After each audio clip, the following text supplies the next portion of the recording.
నిన్నగాక మొన్న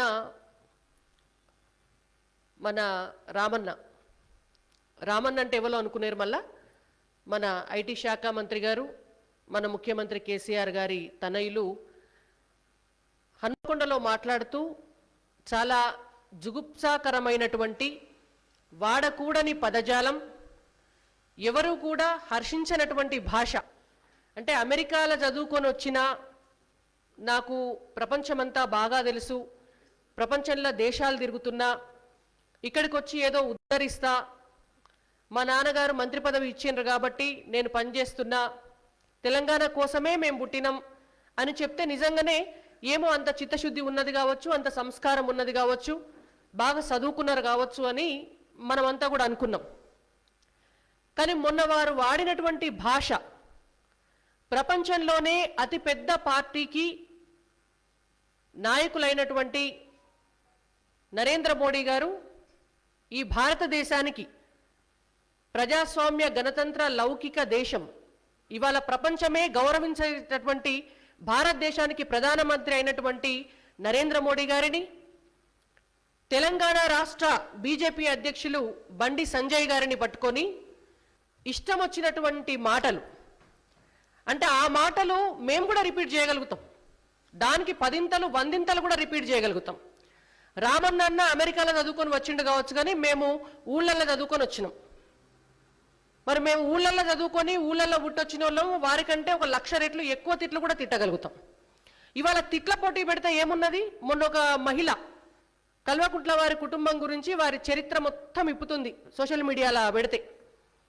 వాళ్ళ కడుపుకోతంతా ఎట్లా బయట పెట్టిండ్రో ఆ తిట్లు తిట్టి మనం అందరం కూడా వైరల్ అయితే వీడియోలు చూసినాం. అట్లా ఇవాళ 3.5 కోట్ల మంది ఉంటే 3.5 కోట్ల మంది కూడా కాంపిటీషన్ పెడితే మీకంటే ముందే ఉంటారు. కాబట్టి ఇవాళ మనం కాంపిటీషన్ పెట్టుకోవాల్సింది తిట్ల గురించి కాదు. ఇవాళ మీకు ధైర్యం ఉంటే, మీకు చిత్తశుద్ధి ఉంటే, మీకు పరిపాలన దక్షత ఉంటే, మీకు ప్రజల అభివృద్ధి ముఖ్యం అనుకుంటే, ప్రజల సంక్షేమం మీద మీకు శ్రద్ధ ఉంటే మీరు వాటి మీద చర్చ పెట్టండి. కేటీఆర్ గారు మాట్లాడుకుంటా విచ్చలవిడి మాటలు, ఇష్టం వచ్చిన భాష మాట్లాడుకుంటా విపరీతమైన ఫ్రస్ట్రేషన్లో ఒక 2 కాగితాలు చూపించారు. ఇట్లా ఏముంటాయంటే అవి కల్వకుంట్ల వారి కాగితాలు, వాళ్ళు రాసుకొచ్చుకున్నదే లెక్క. ఒక 2 కాగితాలు చూపించి సవాల్ చేసినారు, ఓ 2-3 లెక్కలు చెప్పి, ఈ లెక్కలకు మించి 1 రూపాయి కూడా ఎక్కువ ఖర్చు పెట్టినట్టయితే, కేంద్ర ప్రభుత్వం తెలంగాణ రాష్ట్రానికి 1 రూపాయి కనుక ఎక్కువ ఇచ్చినట్టయితే నేను నా మంత్రి పదవికే రాజీనామా చేస్తా, మంత్రి పదవి నా ఎడమకాలు చెప్పుతో సమానమని. ఇవాళ ప్రజాస్వామ్యం మీద గౌరవం ఉన్నటువంటి వ్యక్తులైతే ప్రజల పరిపాలన చేయాలి అని చెప్పి ఒక మంత్రి పదవి ఇస్తే మీ ఎడమకాలు చెప్పుతో సమానం, ఎడమకాలు చెప్పు లెక్క వారేస్తా అని చెప్తే ఇవాళ మిమ్మల్ని ఏ రకంగా చూడాలి తెలంగాణ రాష్ట్ర ప్రజలు? అంటే మీకు అప్పనంగా వచ్చింది కాబట్టి, మీ నాన్న ముఖ్యమంత్రి అయినరు కాబట్టి, మీకు ఫ్రీగా మంత్రి పదవి పడేసిండ్రు కాబట్టి మీకు మంత్రి పదవి అంటే లెక్కలేదు. ఇవాళ రాజ్యాంగబద్ధంగా తెలంగాణ రాష్ట్ర ప్రజలకు ఒక మంత్రిగా మీరు సేవ చేయాల, అది మీ బాధ్యత.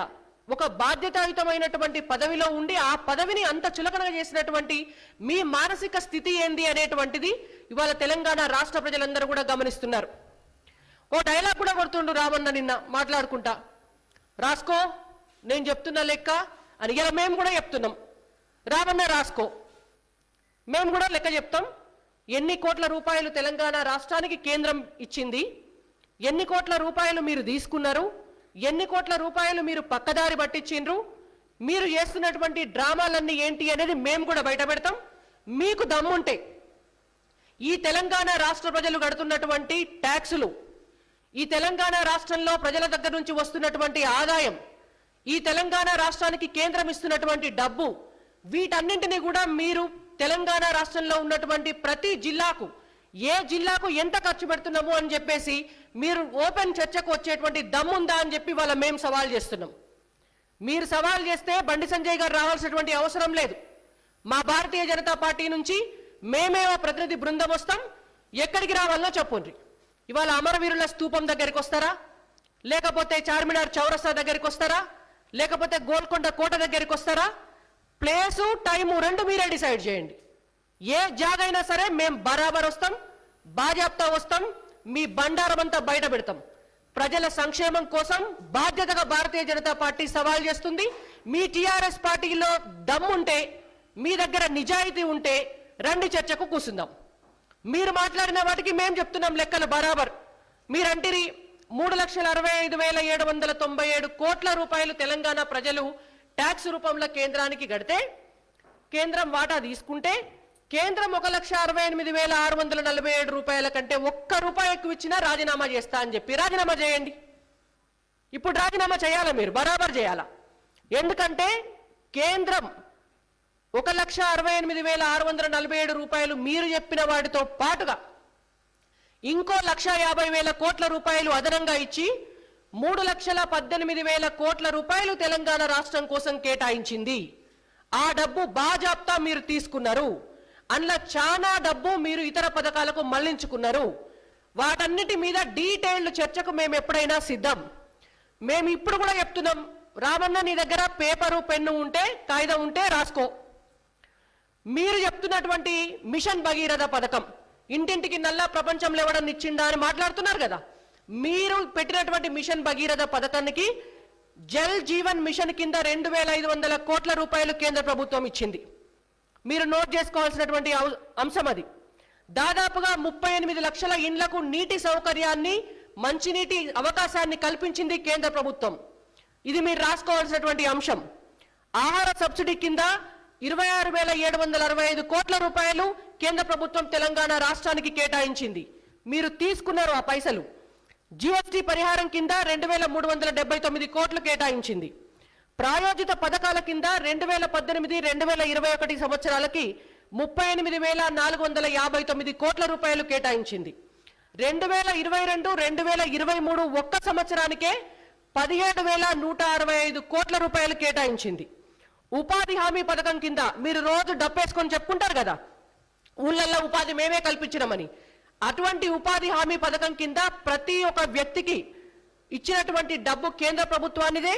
ఉపాధి హామీ పథకం కింద 17,458 కోట్ల రూపాయలు కేంద్ర ప్రభుత్వం ఇస్తే, బాధ్యత లేని తెలంగాణ రాష్ట్ర ప్రభుత్వం 7,500 కోట్ల రూపాయలను వేరే పథకాలకు మళ్లించుకున్నారు.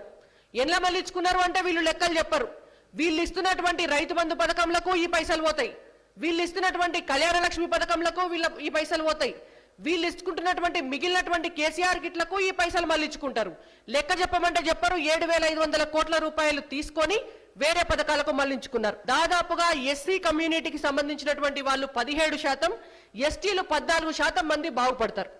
ఇవాళ వాళ్లకు రావాల్సినటువంటి డబ్బును, వాళ్లకు కేంద్ర ప్రభుత్వం పని కల్పించడం కోసం ఇచ్చేటటువంటి డబ్బును కూడా ఇతర పథకాలకు మళ్లించి ఇవాళ ఎస్సీ ఎస్టీలకు అన్యాయం చేస్తుంది తెలంగాణ రాష్ట్ర ప్రభుత్వం. ప్రధానమంత్రి గ్రామీణ యోజన పథకం కింద దాదాపుగా 1,205 కోట్ల రూపాయలను కేంద్ర ప్రభుత్వం కేటాయించింది, విడుదల చేసింది. బీసీ ఎస్సీ ఎస్టీల అభివృద్ధికి 22 పథకాల ద్వారా 1,613 కోట్లు కేటాయించింది, విడుదల చేసింది. 2021 సంవత్సరంలో కేంద్ర పన్నుల వాటా, గ్రాంట్ ఇన్ ఎయిడ్, జిఎస్టీ పరిహారం, కేంద్ర ప్రాయోజిత పథకాలు, ఆర్థిక సంఘం నిధులు మొత్తం కలిసి ఒక్క సంవత్సరంలోనే 12,243 కోట్లు వచ్చినాయి. ప్రధానమంత్రి ఆవాస్ యోజన పథకం, ఇవాళ మేము డబుల్ బెడ్రూమ్ ఇండ్లు కడుతున్నామని ఇంత పొడుగు మాటలు మాట్లాడి వీళ్ళు ఏడ చూసినా డబుల్ బెడ్రూమ్ ఇండ్లు తిప్పి కొడితే ఓ 1,000-10,000 దాటినాయో దాటలేదు. కానీ కేంద్ర ప్రభుత్వం ప్రధానమంత్రి ఆవాస్ యోజన కింద 2,24,000 ఇండ్లు మంజూరు చేసి దాదాపుగా 2,753 కోట్ల రూపాయలను మంజూరు చేస్తే వీళ్ళు తీసుకున్నారు. తీసుకొని డబుల్ బెడ్రూమ్ ఇండ్లలో పైసలు కలుపుకుంటారు. మళ్ళీ కేంద్ర ప్రభుత్వం ఏమిచ్చిందని మాట్లాడతారు. ఇవే కాకుండా ప్రధానమంత్రి ఉజ్వల్ యోజన కింద దాదాపుగా 11 లక్షల మంది మహిళలకు ఉచిత గ్యాస్ కనెక్షన్ ఇచ్చింది కేంద్ర ప్రభుత్వం. ప్రధానమంత్రి గ్రామీణ సడక్ యోజన కింద 1,030 కోట్ల రూపాయలు పెట్టి రోడ్లేసింది కేంద్ర ప్రభుత్వం. స్వచ్ఛ భారత్ మిషన్ కింద 1,533 పథకంతో గ్రామీణ ప్రాంతాల పరిశుభ్రత కేటాయించింది కేంద్ర ప్రభుత్వం. నేషనల్ ఇన్ఫ్రాస్ట్రక్చర్ పైప్ లైన్ కింద 217 ప్రాజెక్టులను 2,90,000 కోట్ల రూపాయలతోటి చేపట్టింది కేంద్ర ప్రభుత్వం. అర్బన్ ఇన్ఫ్రాస్ట్రక్చర్ డెవలప్మెంట్ కింద కేవలం వికారాబాద్కు 94 కోట్ల రూపాయలను కేటాయించింది, విడుదల కూడా చేసింది నిధులను కేంద్ర ప్రభుత్వం. ఇవాళ హైదరాబాద్ చుట్టూత రియల్ ఎస్టేట్ దందాలు చేస్తురుగా, కేటీఆర్ గారు వారి ముఠా మొత్తం కలిసి ఈ రియల్ ఎస్టేట్ దందా చేసుకుందానికి మీకు అవకాశం, మేము ప్రజల కోసం మేము చేస్తే మీరు రియల్ ఎస్టేట్ దందా చేసుకుందానికి వాడుకుంటున్నటువంటి రీజనల్ రింగ్ రోడ్డు కోసం కూడా 8,000 కోట్ల రూపాయలు కేటాయించింది కేంద్ర ప్రభుత్వం. 186 కోట్ల రూపాయలను కేటాయించింది కేంద్ర ప్రభుత్వం. ఉప్పల్ నారపల్లికి సంబంధించినటువంటి రింగ్ రోడ్డు కోసం 626 కోట్ల రూపాయలను విడుదల చేసింది. ఇవాళ హైదరాబాద్కి తలమానికం, హైదరాబాద్ లో గర్వకారణం అని చెప్పుకుంటున్నటువంటి మెట్రో రైల్ దానికోసం దాదాపుగా 2,000 కోట్ల రూపాయలు ఖర్చు పెట్టి హైదరాబాద్ మెట్రో వేసింది కేంద్ర ప్రభుత్వం. ఇట్లా లెక్క చెప్పుకుంటా పోతే గత 7 సంవత్సరాల నుంచి కేంద్ర ప్రభుత్వం సంక్షేమ పథకాల అమలు విషయంలో కావచ్చు, జాతీయ రహదారులకు కావచ్చు, రైల్వే బడ్జెట్ ఇతర పథకాలు కావచ్చు, కొత్త ప్రాజెక్టులు కావచ్చు, సుమారు 3,20,000 కోట్ల ఈ రాష్ట్ర ప్రభుత్వం కేంద్ర ప్రభుత్వం నుంచి తీసుకున్నది, బాజాప్తా తీసుకున్నది. ఇవన్నీ విడుదల చేసినటువంటి నిధుల లెక్కలు. ఇంకా చాలా ఉన్నాయి చెప్పాలనుకుంటే. హాయ్ ఫ్రెండ్స్, మా టుడే టుమారో యూట్యూబ్ ఛానల్ చూస్తున్నందుకు చాలా థ్యాంక్స్. మరిన్ని లేటెస్ట్ వీడియోస్ కోసం వెంటనే సబ్స్క్రైబ్ చేయండి. అలాగే ఈ బెల్ ని కూడా రింగ్ చేసేయండి. మా నోటిఫికేషన్స్ అన్ని మీ మొబైల్లో వస్తాయి. అలాగే మా వీడియోస్ మీకు నచ్చితే లైక్ చేయండి, షేర్ చేయండి, నచ్చకపోతే కామెంట్ చేయండి.